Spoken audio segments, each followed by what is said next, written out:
Investigation team को उनका tent तो मिला, लेकिन ये फटा हुआ था। टेंट का कपड़ा अंदर से किसी ने फाड़ा था, क्योंकि उसके धागे बाहर की तरफ निकले हुए थे। ऐसा मालूम हो रहा था कि अंदर मौजूद हाइकर्स डर के मारे टेंट फाड़ कर भागे हैं। कुछ फुटप्रिंट्स फैब्रिकेटेड, जूतों और नंगे पांव के निशानात बर्फ में छपे हुए थे।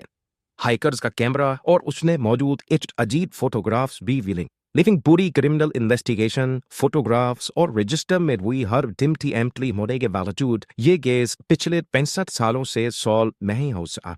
ये कहानी है माउंटेन ऑफ द डेड की, और इस हादसे को डेटलॉव पास इंसिडेंट के नाम से याद किया जाता है। नाज़रीन, 23 जनवरी 1959 की सुबह को हाइकिंग टीम के 10 लोगों ने ट्रेन पकड़ी और साइबेरिया के यूरल माउंटेन रेंज की तरफ निकल पड़े। इस ग्रुप में 8 लड़के और 2 लड़कियां थीं, जिनमें इगोर डेटलॉव उनका ग्रुप लीडर था। इन्होंने अपने साथ एक रजिस्टर रखा हुआ था, जिसमें पल पल की खबरें लिखी जा रही थी। ट्रेन के सफर के दौरान ग्रुप लीडर इगोर डेटलॉव ने रजिस्टर में एंट्री की, जिसकी ट्रांसलेशन है, मुझे हैरानी है कि इस सफर में कौन सी नई चीज हमारा इंतजार कर रही है। क्या कुछ नया होने वाला है? अगले कुछ दिनों तक ग्रुप में ट्रेन, बस, ट्रक और घोड़े पर सफर किया और आखिरकार वो पैदल और अपनी स्कीज पर आगे बढ़ना शुरू हुए। 28 जनवरी को यूरी यूडेड नामी एक हाइकर की तबीयत बिगड़ गई और उसने वापस जाने का फैसला किया, जबकि बाकी 9 हाइकर्स ने प्लान को आगे कंटिन्यू किया। ये उस लम्हे की फोटोज हैं जब यूरी अपने 9 साथियों से अलग हो रहा था, लेकिन क्या मालूम था उसको कि आज के दिन ये उनको आखिरी बार देख रहा है। 9 लोगों के ग्रुप ने अपना सफर बर्फीली वादियों में जारी रखा और डायरी के साथ साथ कैमरों का इस्तेमाल करके सभी लम्हों को डॉक्यूमेंट करना शुरू किया। मिलने वाली फोटोज और रजिस्टर एंट्रीज में जो कुछ लिखा था वो अभी तक तो बिल्कुल नॉर्मल लग रहा था। 1 फरवरी को वो एक पहाड़ के बॉटम पे पहुंचे, जिसको वहां के लोकल लोग माउंटेन ऑफ द डेव के नाम से जानते हैं। उन्होंने पूरा दिन उस पहाड़ पर चढ़ते हुए गुजारा और आखिरकार पहाड़ की चोटी से चंद मीटर्स पहले कैंप लगाने का फैसला किया। ये वो चंद आखिरी तस्वीरें हैं जो उनके कैमरे से मिली, और उसी वक्त जो रजिस्टर में आखिरी एंट्री हुई, इसमें जो लिखा था उसकी ट्रांसलेशन है, इंसानी बस्तियों से सैकड़ों किलोमीटर दूर तेज हवाओं के साथ पहाड़ों पर इस तरह के सुकून का तसव्वुर करना भी मुश्किल है। यहां तक जो कुछ हुआ वो सब कुछ उनके रजिस्टर में लिखा हुआ मिला, लेकिन इसके बाद क्या हुआ ये किसी को भी मालूम नहीं। इस एक्सपेडिशन में इनको टोटल 16 दिन लगने थे। वो पीछे अपने दोस्तों और फैमिली मेंबर्स को ये बताकर निकले थे कि वापस नीचे आकर टेलीग्राफ के जरिए अपनी खैरियत की इत्तला देंगे। वैसे इदारों और दोस्तों के लिए परेशानी बढ़ती जा रही थी, क्योंकि 16 दिनों को गुजरे भी 15 रोज बीत चुके थे, लेकिन ना ही ग्रुप लीडर डेटलॉव या किसी भी ग्रुप मेंबर की कोई खबर आई। आखिरकार वॉलंटियर्स का एक ग्रुप तैयार किया गया, जो 26 फरवरी को खोए हुए हाइकर्स का कैंप पहाड़ की स्लोप पर तलाश करने में कामयाब हो गए। ये कैंप देखकर अंदाजा लगाना मुश्किल नहीं था कि यहाँ कुछ भयानक रूप से गलत जरूर हुआ है। टेंट बर्फ की पतली लेयर से ढका हुआ था और उसके अंदर हाइकर्स का साजो सामान बिल्कुल ठीक हालत में पड़ा था, लेकिन टेंट का कपड़ा अंदर से चाकू की मदद से फाड़ा गया था। ऐसा महसूस होता है कि शायद टेंट के अंदर कुछ गड़बड़ हुई है, जिसमें उनको टेंट फाड़कर भागने पे मजबूर किया। अगले दिन आसपास हाइकर्स की तलाश शुरू कर भी गई। फटे हुए टेंट की ओपनिंग के पास ही कुछ फुटप्रिंट्स बर्फ में छपी हुई थी, जो पहाड़ से नीचे की ओर जा रही थी। इन फुटप्रिंट्स में कुछ जूतों के निशानात थे और कुछ नंगे पांव के। आपको यहाँ बताते चलें कि पुरसुकून अंदाज में चलने से फुटप्रिंट्स करीब करीब बनते हैं, और जहां पर भी इन्वेस्टिगेशन की को लंबे लंबे कदमों के नहीं बल्कि नॉर्मल कदमों के निशानात देखने को मिले। कदमों के निशानात करीब 500 मीटर तक बर्फ में छपे हुए थे, लेकिन उसके बाद वो कहीं गायब हो गए। शायद बाद में पड़ने वाली बर्फ ने उनको छुपा दिया था। इन्वेस्टिगेशन टीम इन फुटप्रिंट्स की डायरेक्शन में आगे बढ़ती रही और थोड़ी देर बाद वो एक देवगार के पेड़ तक पहुंच गए। यहाँ पर उनको एक बुझी हुई बॉन फायर के निशानात मिले और साथ ही यूरी क्लीवानिशेंको और यूरी डोरोशेंको की जमी हुई डेड बॉडीज भी मिली। 9 हाइकर्स की लाशें ढूंढने में अगले 2 महीने लग गए। पहले दो हाइकर्स ने बहुत कम कपड़े पहन रखे थे। ना कोई जैकेट्स थी, ना पैंट्स, ना ही ग्लव्स, टोपी, जूते और ना ही कोई ऐसी चीज जो कि इतनी ठंड में सर्दी से बचने के लिए पहनी जाती है। इनको सिर्फ हल्की शर्ट्स और अंडर पैंट्स पहनी हुई थी।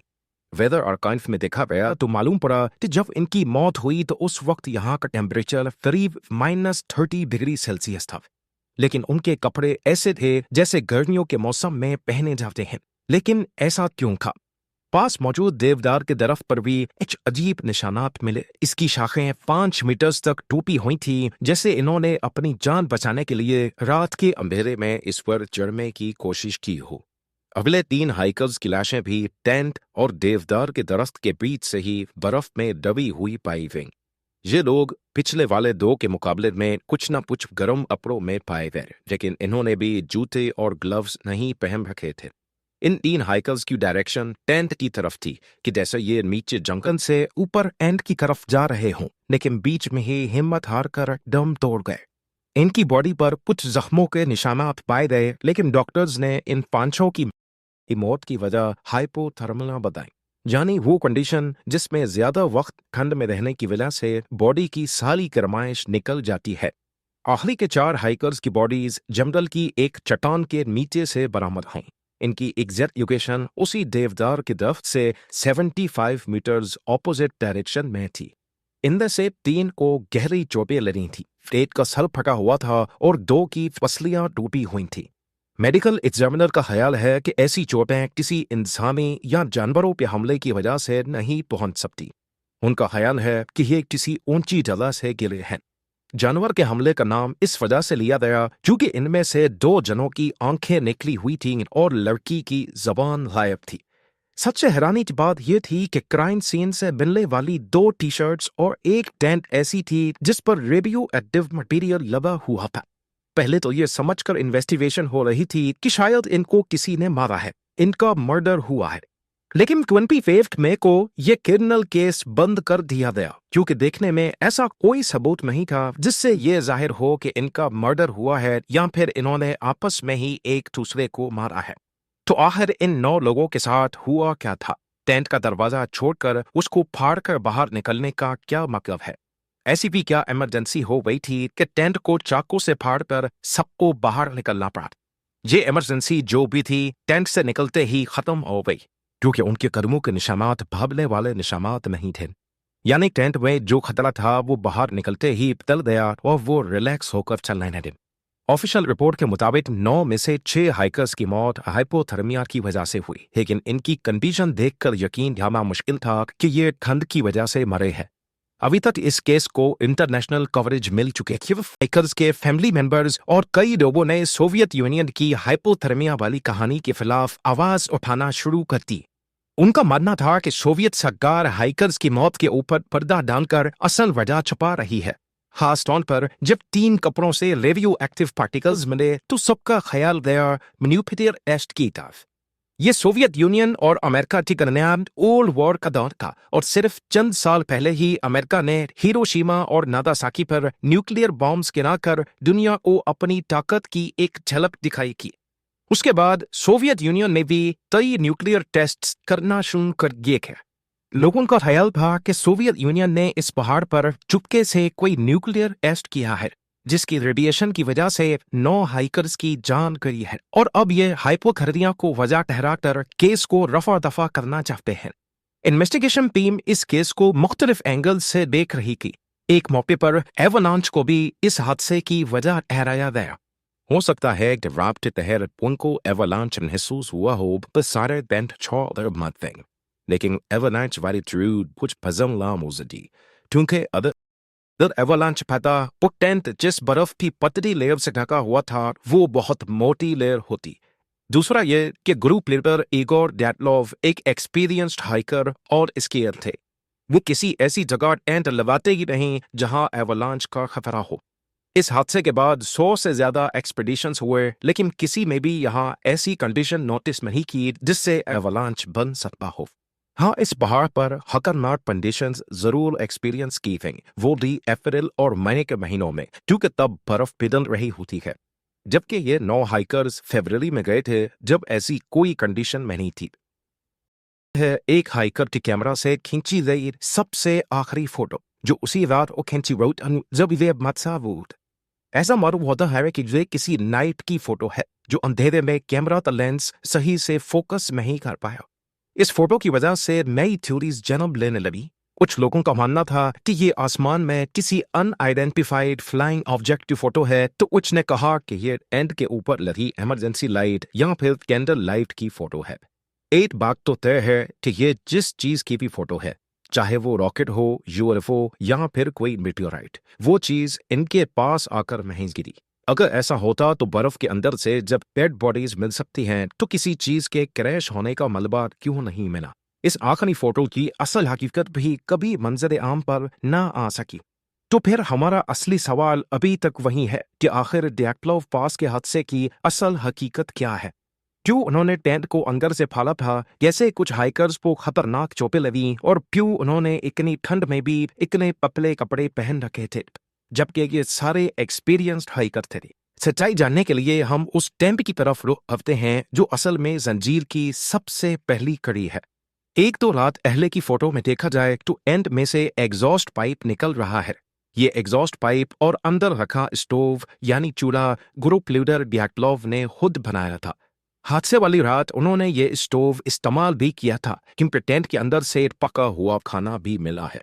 हो सकता है कि जब एग्जॉस्ट पाइप को बंद किया गया हो तो उसमें कुछ जलते हुए ओयले रह जाने की वजह से आग हादसाती तौर पे दोबारा भड़क रही हो। जब टेंट मिला तो उसमें एग्जॉस्ट पाइप नहीं डबा था, यानी अगर आग लगी हो भी तो उसका धुआं बाहर निकलने के बजाय अंदर ही जमा हो रहा था, जिससे अंदर मौजूद हाइकर्स का सांस घुटना शुरू हो गया।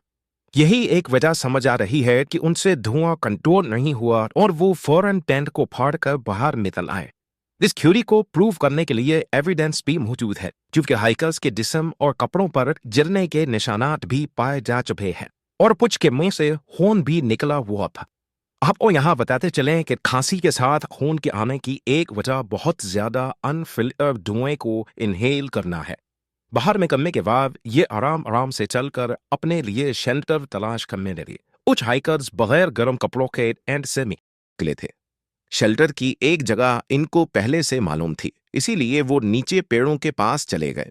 वहां एक बॉन फायर स्टार्ट की जिसके बुझे हुए कोयले देवदार के दरख्त के साथ इन्वेस्टिगेशन टीम को भी मिले थे। 4 हाइकर्स जिन्होंने ज्यादा कपड़े पहन रखे थे वो जंगल में लकड़ियां तलाश करने के लिए थोड़ा और डीप चले गए। वहां चट्टान पर एक छोटा एवलांच ट्रिगर हुआ और वो नीचे पत्थरों में जा गिरे हैं। चट्टान से गिरने की वजह से इनको खतरनाक चोटें लगी। सर फट गया, पसलियां टूट गईं और चेस्ट में इंटरनल ब्लीडिंग भी शुरू हो गई।